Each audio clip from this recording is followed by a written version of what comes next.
Greetings, my audience. My name's Jake.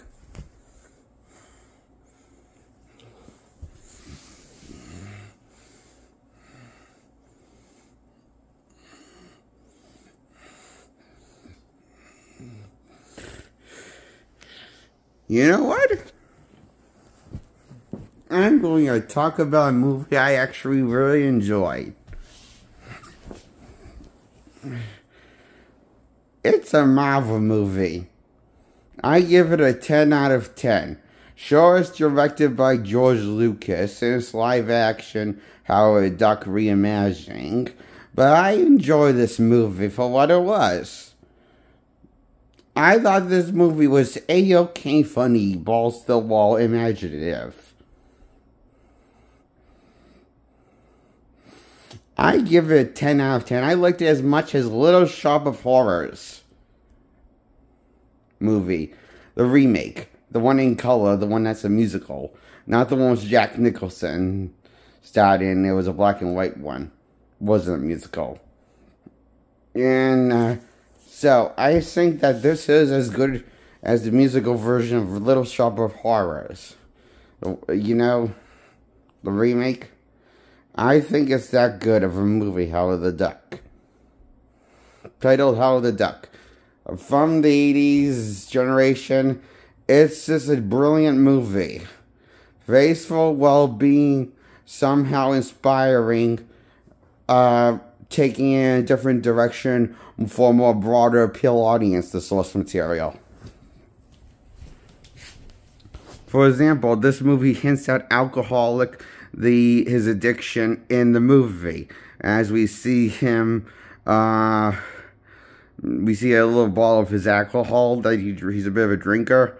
So we actually see that in the movie, in the opening, before he gets teleported to the human world, out of Duck World.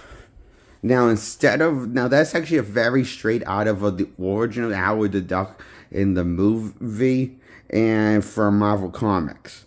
See, in the Howard Duck origin story, he gets teleported out of Duck World and into the Marvel Universe.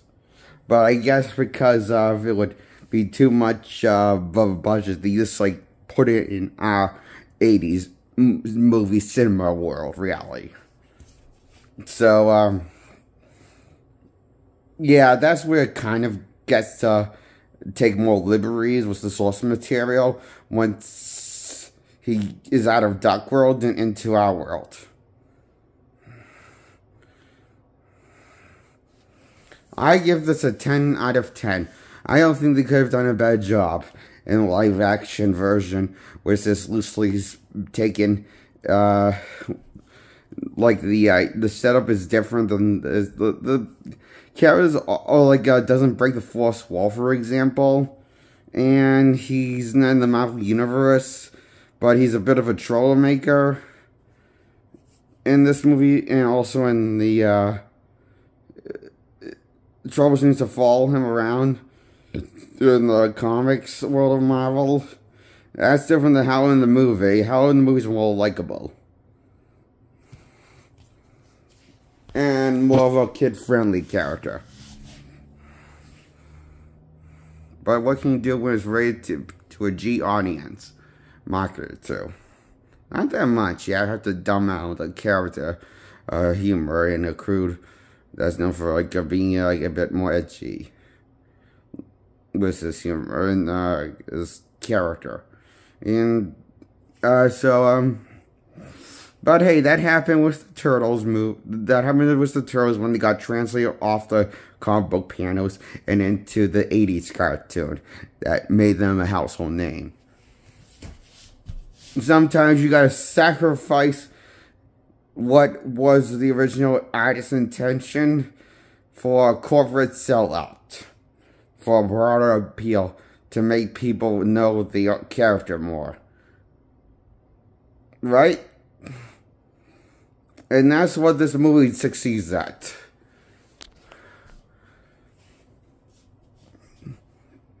I give this a 10 out of 10. Howard the Duck movie.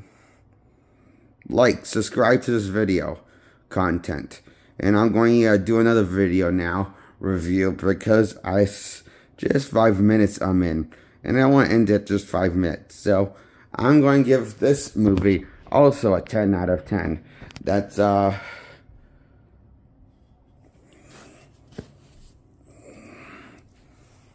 2012's Avengers movie. The one that's titled Marvel's The Avengers with Loki as the main villain, and the original 6 Avengers, even though one didn't really join the Avengers, they don't get 6 or 5. They get one has to be brainwashed that we the majority of the film. Then he joins the Avengers, blah blah blah. And the ending movie for the final battle at New York. The movie's right, yeah, sure. But it's fun, the spectacle to watch for a clever sellout movie. Sure, the Avengers are more toned down and dumbed down and argue and bicker throughout the movie. It takes the death of Coulson for some reason, Bailey, that a person they knew, to bring them together. It was really more stupid when you think about it, but who cares? It's the Avengers finally working together. Yeah, the first half, this bickering shit, like a bunch of ignorant 5-year-olds in preschool. Kindergarten. It's just shit. Bickering. Just constant occasion fighting and shit. With the bad guy and shit. Yeah, so, and I give this a 10 out of 10. This Avengers movie.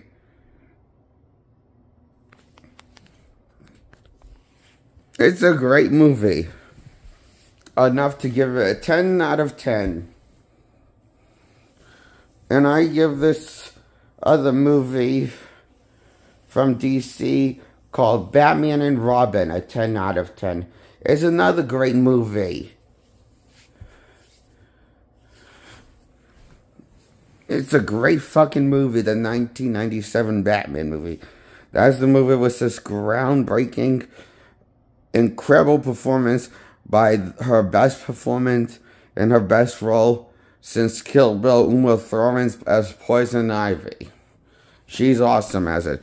And so is Arnold Schwarzenegger as Victor Freeze. Best role since the Terminator T-1000 role he took on.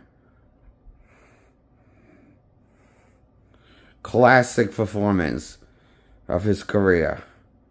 His best performance of his career. Next to the T-1000 in Commando and Total Recall when he played Luke. The character. Or action hero, you know. With those characters. That's how good his portrayal Victor Freeze is. It is the shit. Which is more than what I can say for which is the opposite of what I can say for George Clooney's performance. Because his soul is just not in it. He's just not trying as Batman or as Bruce Wayne. He's a better Batman than Bruce Wayne, that's for sure. But, it's like, he's like not even trying. His acting's not even trying. He's just phoning in for a paycheck, obviously.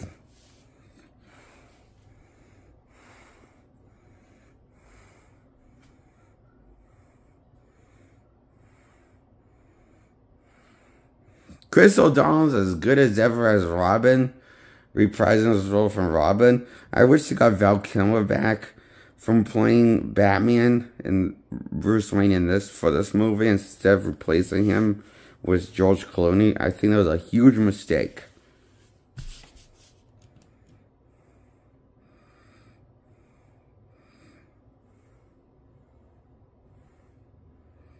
So I give this movie a 10 out of 10. Batman Robin 1997, the 4th installment to the movie franchise that started with Keaton and Val, and ended it was Clooney. Finale was awesome. To a great movie set, and a great finale this was. Directed by Joe Schumacher. Thanks, Schumacher. Great movie. Rest in peace, man. I loved your movie as Batman and Robin. I give it a 10 out of 10. I love the part where, like, where Victor was actually making his, like, minions sing the Snow Miser song chorus of Snow Miser. It was so funny. In his lair, where there's a bunch of ice cream in his lair and shit, and Market is like an ice cream refrigerator house, and it's so funny. Cool lair, I thought, you know, very nice design to detail visually. The sets are very visually stunning, and I love the neon lighting in the movie.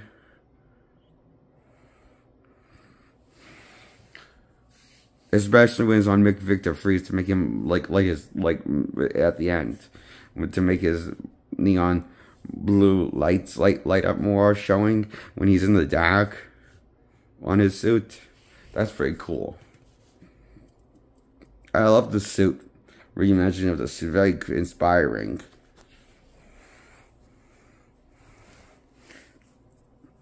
It's a bit more, looks more different than what any other suit of Victor Freeze, but it looks very cool how he brought it to life. And how it runs on diamonds. And these to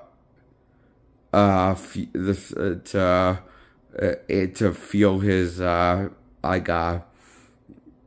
suit so it stays cold for him on. And yeah, it's very cool, like a suit, you know.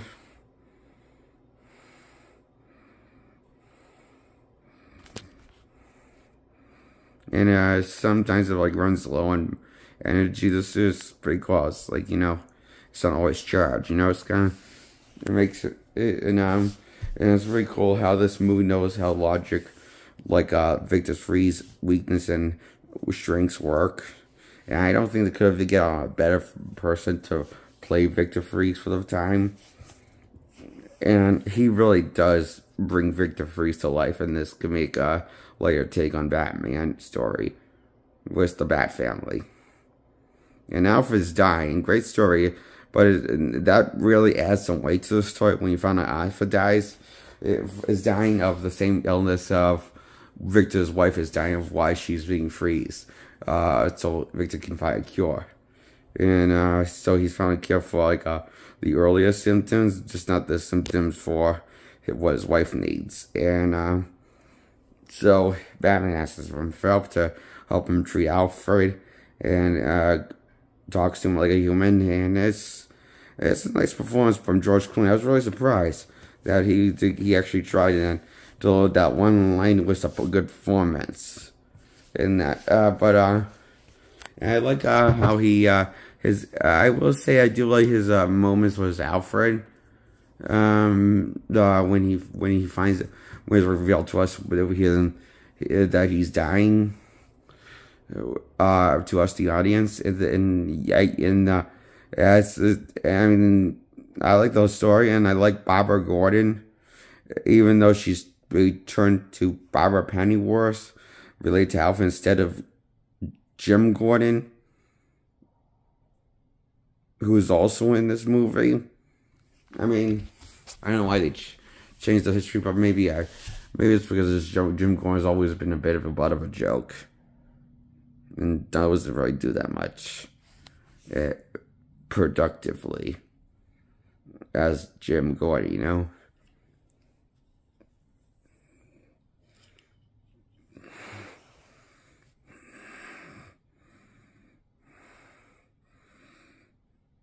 I mean, he was never really good like Gary Oldman, or the guy from the Batman. This Jim Gordon that plays him.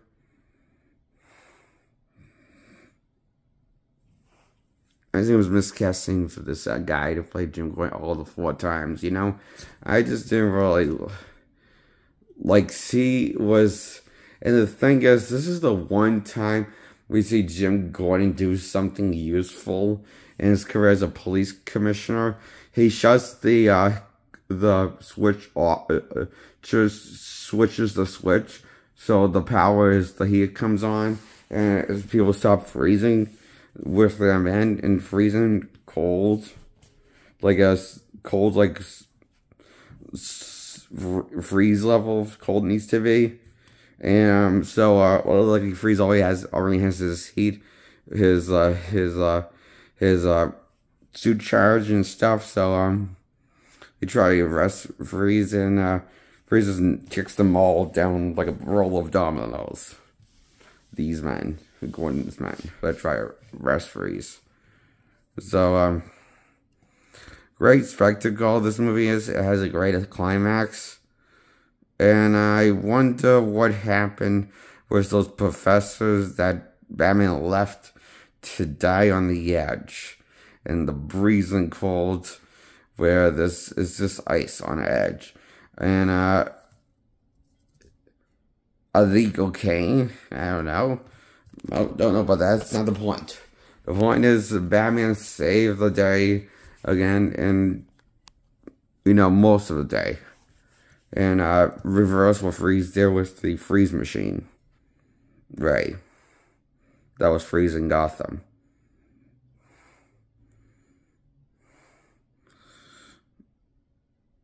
And he works with the robber and who becomes Batgirl and teams up with Batman and Robin and takes down Poison Ivy by herself and kicks her ass when Batman and Robin are tied up and trapped. Poison Ivy's trapped and trying to cut them way out. And then she reveals that she knows who they are, and after she tells them her identity, so with the banter of it, and go to team up, and the climax is really cool, very visually stunning, really imaginative climax.